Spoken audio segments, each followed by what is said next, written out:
got a badge and he's got a sword. He'll break your heart, then he'll break a board. So when an evil ninja comes for you, remember reading is the real ninjutsu. Karate Tolstoy. Kia! You going? Me going? Who's going first? I'll You? go first. Okay. Ed, I want you to read a book for me. Oh, man. I want to show you something. I haven't read in so long. I think. Let's see if I remember how to do it. What's the book? This is the greatest Ed Wood quality book I have ever read, and it's called The Martial Arts Murders. It's by a guy from my hometown. His name was Andy Shep. And Is it a Scooby-Doo type of? no, it's like an 80s American ninja, but as a book. So like a blood sport almost? A little bit Type like of? a blood sport. A little bit like a blood sport. I like that. And you're the first person I thought needs to read this book out loud and perform it. Okay. All right. Here, should I take a look? Let me Yeah, take a look at it. Take a look at it. Martial arts murders. I like it. It's got a nice samurai sword on the front, and nothing says martial arts like the name Andy Shep Yep. with a CH. And Oh, and look an at the OE. back. Look at he's in his karate. Dude, he's got his artist photo is in a karate pose. Yep, he's wearing his karate uniform. He's got a sword. Second. Oh yeah. Okay. All right. We should read. We should read. I'll We read should read this, but read it carefully. Okay. Okay. Yeah. Because read it he carefully. may behead us. Okay. All right. So this is the back thing of the book right here. A serial killer or something much worse. LAPD detectives Michael Darts and Mark Anderson, great name. The Mark Anderson, not the Darts guy. Yeah. Think they are tracking a serial killer. A serial killer who brutally murders his or her victims with a martial arts weapon and leaves absolutely no clues or traces. Before we even go any further, Yep. how do they know it's a martial arts weapon if there's no clues or traces? That's a good question. There's just nunchucks left at the scene. He just leaves his nunchucks. Yeah, because there's Actually, we can't call it nunchucks because I haven't read this book. I think we've been canceled. I haven't read the book in a long time, but I do remember in the book they specifically say that nunchucks is the wrong way to say it. It's nunchaku. Nunchaku. Okay. Well, even if it's spelled nunchucks? Yeah, but I don't think he spells it nunchucks in the book. Okay. But there's definitely nunchucks in the book. Okay. Yeah. Nunchaku. In the book. Okay. Continuing on the back cover. With a startling case-breaking plot twist, there it is, Mike learns the killer has broader, more far-reaching and sinister intentions. So it's fucking Cobra from G.I. Joe. I like it. The Martial Arts Murders is a thrill ride of intense martial arts fights, pulse-pounding action sequences, steamy sex, and incredible plot twists that will leave the reader reeling and guessing to the very end. Steamy sex. Okay. Oh yeah, very steamy. Like it's just sex in a sauna all fucking day. So let me tell you how I found this book. Okay. Yeah. So I was working at a Barnes & Noble in Wisconsin, which is where I'm from. And you didn't take that as like travel nurse. You're a travel book salesman. I just want to go to Wisconsin and read books because somebody's got it in Wisconsin. Yeah, nothing says learning and reading a lot of books than Wisconsin. Yeah, no shit. So I was working there, and this guy is from a town that's about 30 miles off, like a half hour away in Minnesota, because I live right on the Mississippi River. So he lived across the river in Minnesota. And so one day, me and my coworkers were all just goofing around at our bookstore job, and we see... Just reading comics? Reading our Nancy Drew mysteries. A lot of Family Circle? Yeah, a lot of Family Circle. Is it Circle or Circus? Circus. It's Circus. Yeah, no. Yeah. Family Circle's that magazine. I like that I screwed that up, and I actually did recaption fucked up Family Circus cartoons, and I still called it Family Circle. I'm pretty sure Family Circle is Josh McDowell, something from Josh McDowell. That's like my equivalent of saying nunchucks instead of nunchaku. Yeah, there it is. So we were working, and all of a sudden, one day we go in, and on one of the displays, there's that book. There's like 5 or 6 of them, and I'm like, oh, there's more than one? Well, Oh, there's 5 or 6 Copies. Got it. And we all look at this and like, what the fuck is, like, someone wrote a karate action ninja book? And so immediately, I'm from the 80s, so I'm just like, yay! You're totally good. Okay, USA. So we open it up, and it immediately becomes like the Ed Wood of books. Like if Ed Wood wrote a book instead of directing like Plan 9 from Outer Space, right, it would be that book. And I love shit like that. I love like Very weird, goofy. Like one of my favorite musicians is Wesley Willis, who's a guy who he was in Star Trek, right? Fuck. No, not that guy. Wesley Willis was this guy who was like, no, Wesley Willis was from Braveheart. Fuck you. Oh, that's William Wallace. Shit. He was a 400-pound black dude from Chicago who was like schizophrenic, and he would just sing he would play Casio keyboard demos and then sing over them, nice. And then at the end he'd be like, "Rock over London, rock on Chicago," and then he would like read what's his name? a company's like tagline, a slogan, be like, "Polaroid, see what develops." What's his name? Wesley Willis.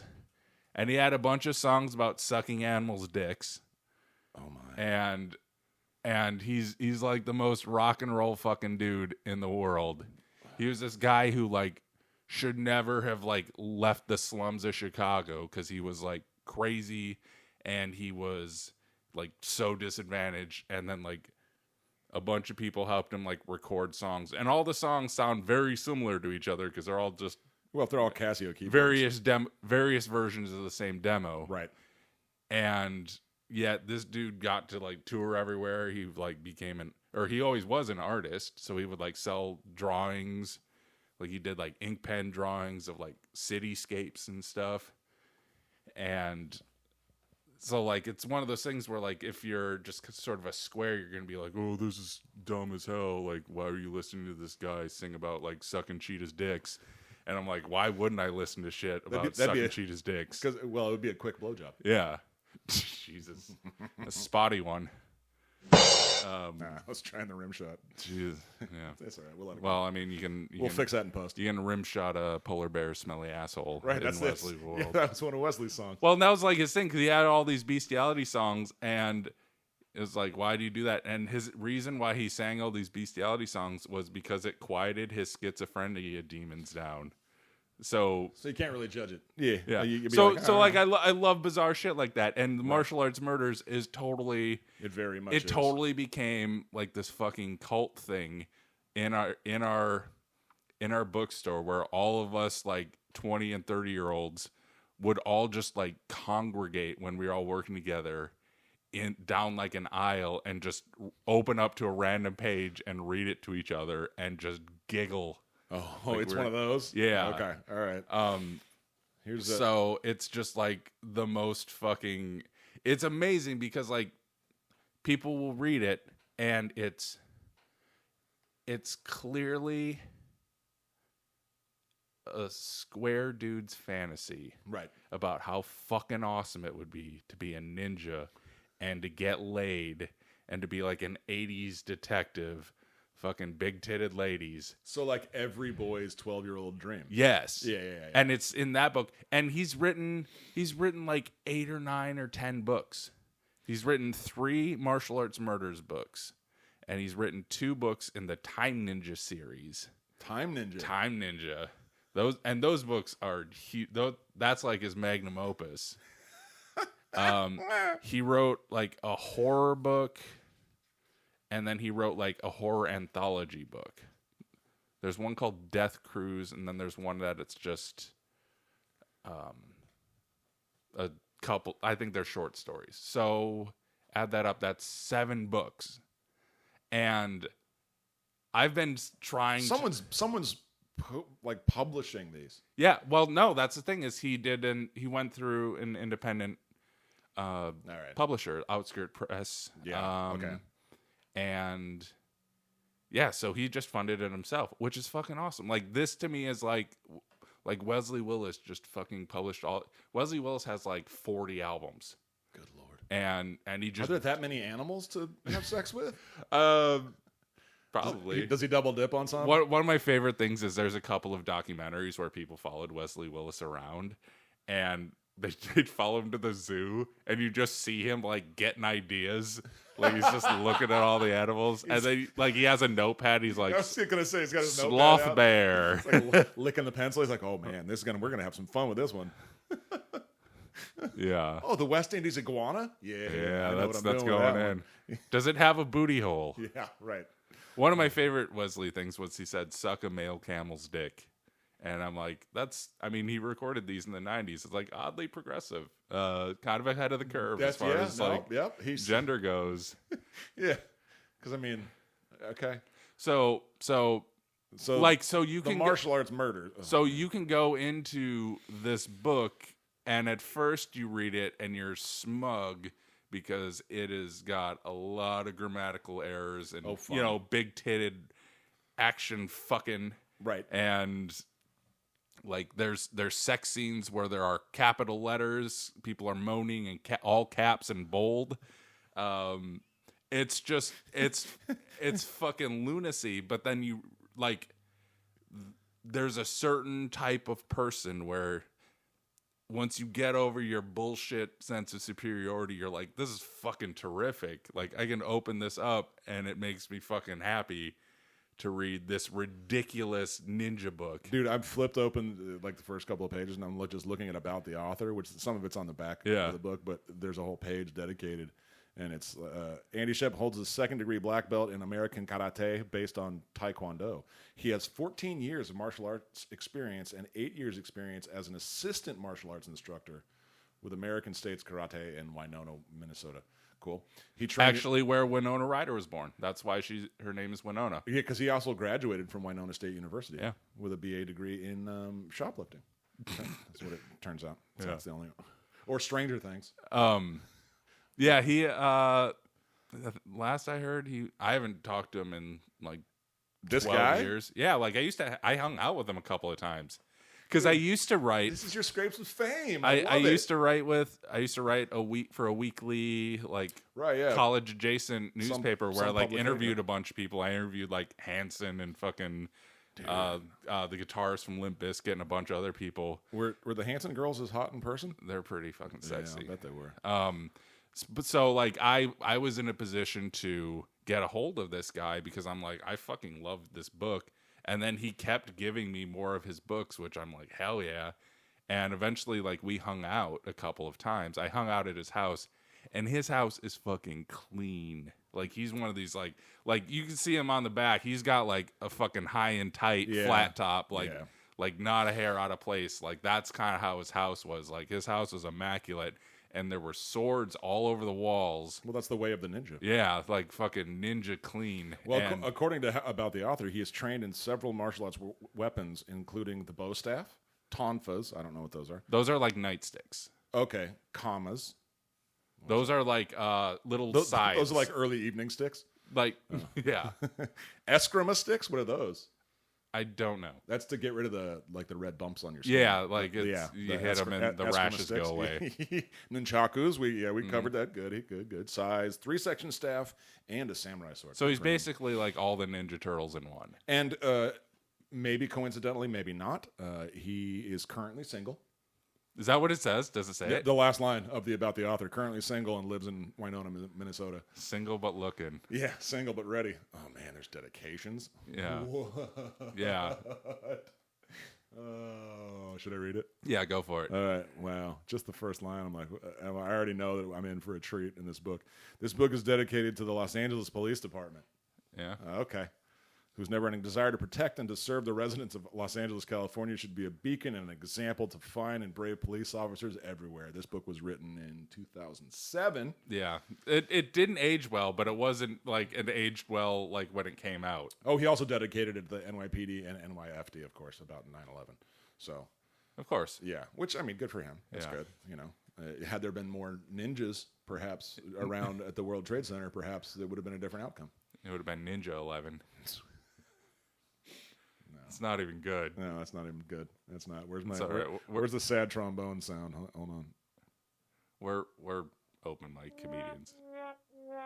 There you go. We get to one of those. Thanks and acknowledgments. Okay. I don't know. Okay. I wish to thank 2 martial arts instructors. Those 2. Mr. Kurt Mart. What a name. Kurt Mart sounds like he. That definitely sounds like a Midwest store. Like he sells karate out of a strip mall. Yeah.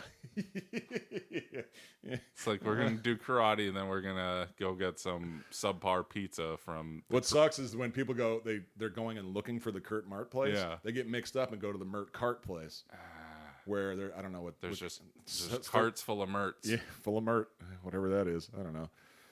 Yeah, that's all. I owe these men all the greatest respect and gratitude. Blah blah blah. Outskirts. He's giving kudos to the people who published. Thanks to my mom and dad, of course. My mom read this book when it was just a manuscript and helped me with a lot of editing. Yeah, that's gonna come into play. I want you to remember that. That's a crucial fact. Okay. Because you're gonna read stuff in this book and you're gonna be like, "Holy shit!" His mom helped him with that. Grammatically, yeah, because you're gonna be like, "Who proofread this?" But B, there's some fucking in this book that she proofread, and she's probably going to be like, well, there's not enough bold in there. Okay. All right. Introduction. Let's dive in. I don't know where and when I first came up with the plot for Martial Arts Murders. It just seemed to spring out of my overactive imagination. I also don't know where and when I first came up with the name Michael Darts. God gave that to him. I just seemed to like the sound of it. I think it's a cool name. It is a cool name. It is. It's cool in Minnesota. His middle name must be like Michelob. Right.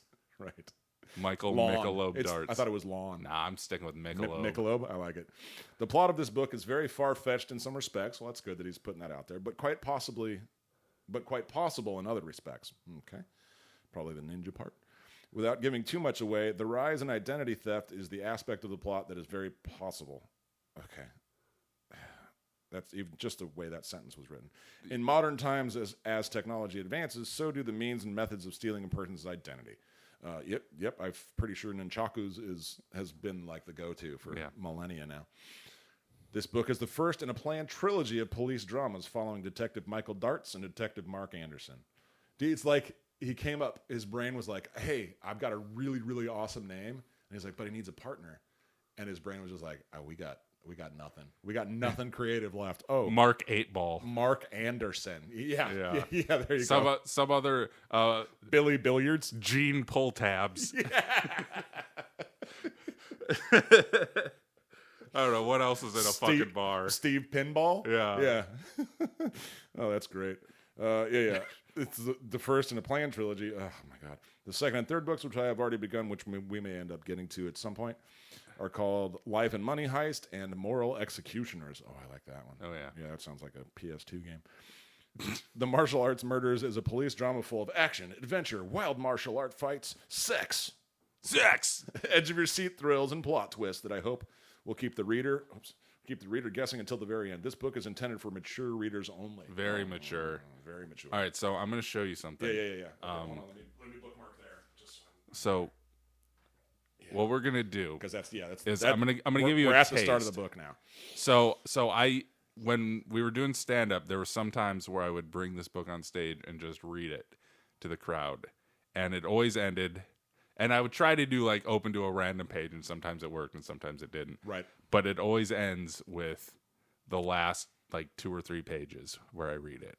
And so what you're gonna do is you're gonna read the last couple pages, and we're going to circle around, and at the end of this series we're going to get back to it, so it'll all make sense. And it'll all make sense. But this end really sums up what this fucking book is about. All right, find me where to start. All right, let's Jesus Christ. Start with the right page, just the first full paragraph, and then just read all the way to the end. It's like 2.5 pages. Okay. Yeah, all right. That's oh my god. I can see caps just in the back as I'm gazing. All right. This is the end of the story. What? I don't even want to read it. Oh my god. Okay. I mean, we're doing the Memento version. Yeah. I guess. Okay. Jesus. Stacy enjoyed watching Mike strip. He no longer had to wear the bandages or the wraps for his injuries, but he did have small scars. When he dropped his boxers, Stacy paid particular attention to his throbbing erection. Her little show had the effect on him she was looking for. Man. Okay. Mike climbed into the spa. Bloom is what the sound made when he did it. Bloom. And they met in the middle. What? Mike climbed into the spa and they met in the middle, driving their moist tongues madly around the inside of each other's mouths. Mike could feel her erect nipples against his bare chest as they protruded against the bikini top. Stacy could feel Mike's erection against the front of the bikini bottom. Is that the SpongeBob? No, okay. Yeah. Mike whispered, "Stacy, you look so perfect in this bikini. You're so gorgeous." Stacy broke the kiss and moaned loudly. Oh! Dude, bold Bold all and caps. and a lot of H's. It takes a fucking. You're ahead of the curve when you're like writing your first book, and you're like, it needs more bold. You know what authors don't do? It needs more bold. More bold. Oh! Oh, is she a robot? She opened her metallic pink lips. Is she a robot? Oh, okay. Well, I don't want to spoil it. No spoilers. No, spoilers. She's just 80s. Oh, okay. It's just 80s. 80s. Oh, I get it. Yeah, she's from the Lauper school. Yeah. She opened her metallic pink lips against. She opened her metallic pink lips again right after her moan. Weren't they already open when she was moaning? Man. Okay. I'm just listen. He's one of those like more is more. Yeah. Detail guys. Yeah. Okay, I got it. And formed a tight seal with Mike's open mouth, and their tongues danced and rolled inside each other's mouths again. Mike grabbed both of Stacy's breasts through the bikini top and squeezed. She broke the kiss and cried out, "Oh!" Like they're not even fucking yet, and she turned into a fucking orangutan. There's multiple U's and H's on that one. Oh my god! As Mike squeezed her breasts over and over, Stacy started stroking his throbbing penis under the water. Dude, this is the end of the book. Yeah. Which means you have to read this again someday. Oh, dude, just the next paragraph. Mike Turner her around. So typo. It's turned. Oh, yeah. It says Turner. Yeah. Mike Turner her around. Yeah, you got to call the typos. Yeah, I'm calling them out. You'll see a few. Brushed her wet hair aside. Oh, because they were in the thing. Yeah. Her wet hair aside and untied the strings around her back with his teeth. He ran his tongue up her back and used his tongue. Dude, his tongue's going to work. And used his tongue to pull one of the strings around her neck between his teeth. Okay. I'm already lost as to what he's doing, but I know that his teeth are involved in all of it. He pulled on that string, and the rest of the single knot came undone by itself. Okay, so it was a string bikini, and there was the thing single on the back. Windsor bikini. Right, yeah. A single Windsor. That's nice. He ran his hands up the front of her body. The bikini top was so wet, he practically peeled it off. He threw it somewhere into the pool area. Dude. He squeezed her wet, bare breasts while caressing, then sucking on the side of her neck. Oh! God! She screamed. Dude. That was a total accidental. That was the most accidental thing that's ever happened, but it was totally perfect. I don't know. There's been a couple of times in my life where I've been like untangling. When I've been like, you know when you're like taking a girl's bikini off with your teeth and then licking all the way up her spine, and then you hear the fucking Price is Right losing theme. Like, it fucking happens. It happens to all of us. Hey man, it happens to everyone. It happens to the best of us. It happens to Michael Darts. We all overbid in the Showcase Showdown once or not. Oh my god, that's great. Oh, what a flub that was. All right, she just got done screaming. Okay. Stacy turned her head as far as she could as Mike moved his head over her shoulder so they could French kiss. That's good because you want to be connected. They were both sweating profusely, but they were in the water, so wouldn't they have already? Okay, yeah. I'm going all the way through it. They're both sweating profusely, and not just from the heat of the spa. Oh, giggity! Steam was building up, making their skin wet and hot all over. Mike pushed her against the wall of the spa and forced his tongue deep into her mouth. Under the water, Mike untied her bikini bottom. He held her ass as she put her legs up so he could slide the bottom off. He couldn't use his teeth on that one. No, yeah, because he was busy Yeah. French kissing. Yeah. Yeah. He threw it behind him, and it landed in the pool area somewhere near the bikini top. So he's got good aim, good peripheral aim. I mean, he's been throwing shurikens for his whole life, you know. Yeah, nunchaku. Yeah. After another French kiss broke, Stacy moaned, "Oh, not bold or caps. Oh God, I miss doing this with you." I should have moaned it. Oh God, I miss doing this with you. Another deep kiss ensued. She moaned throughout the kiss. When it broke, she moaned, "I'm as wet inside as I am outside."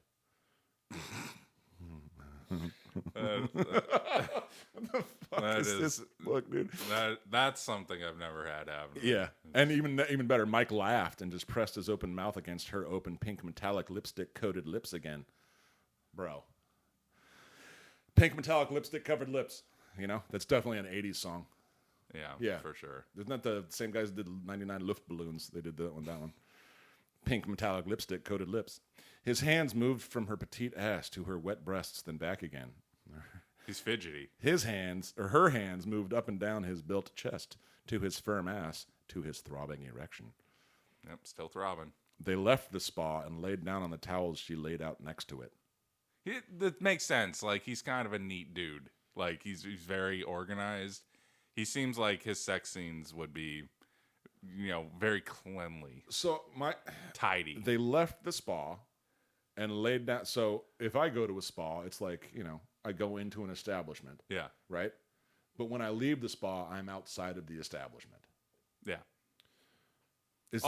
Maybe this isn't a spa. Maybe it's like a hot tub. I think he means hot tub. I think he means hot tub too, because he's not just out on the sidewalk of, you know, Cahenga Boulevard, you know, with a couple of neatly laid towels. Taking their broth, his teeth out on the corner. Yeah. Some dude smoking next to him, just being like, "All right," and then he screams in bold, yeah. "Oh!" And she's as wet on the inside as she is on the whatever. Okay, wow, that's great. Well, I mean, the human body is like 70% water, so it's fair. That's true. All right, they left the spa and laid down on towels she laid out next to it. Before Mike entered her, she whispered while lost in his eyes, "Make love to me all night long." Mike replied, "That won't be a problem. I'm never leaving you again. I promise." Splurt. That'd be great if that's what happened. We're almost done. "I love you so much, Mike," Stacy moaned. Mike moaned back, "I love you just as much, Stacy." He's American.